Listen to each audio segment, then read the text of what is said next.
to win friends and influence people, how to win people to your way of thinking. We're on the principle that says be sympathetic to the other person's ideas and desires.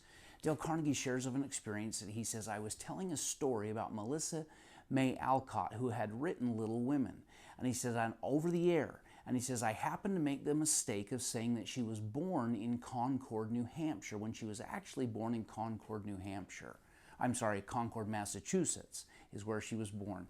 And he said, I received a stinging rebuke of a letter from someone from Concord, Massachusetts, stating that I should have known better, that such an incredible individual was born in Massachusetts, not New Hampshire. And he says, this lady was absolutely stinging in her rebuke. But he says, I determined to myself that I was going to make a friend instead of an enemy, even though the things that she had said were absolutely rude and mean and meaningless as far as importance. But he says, what I did is I apologized on the air, and then the next time I was in the area where she was from, he said, I phone called her and apologized in person.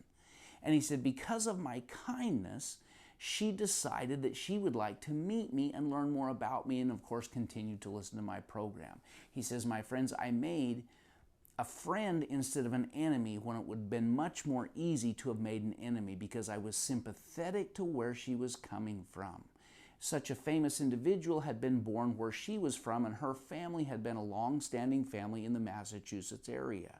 And so that's why she wrote the letter. But the whys, my friend, don't matter. What matters is that you and I are sympathetic to other people's points of view. My friends, it's better to have lots of friends than enemies, especially if you can change and make an enemy a friend. And you can, my friends, by learning to be sympathetic to other people's points of view.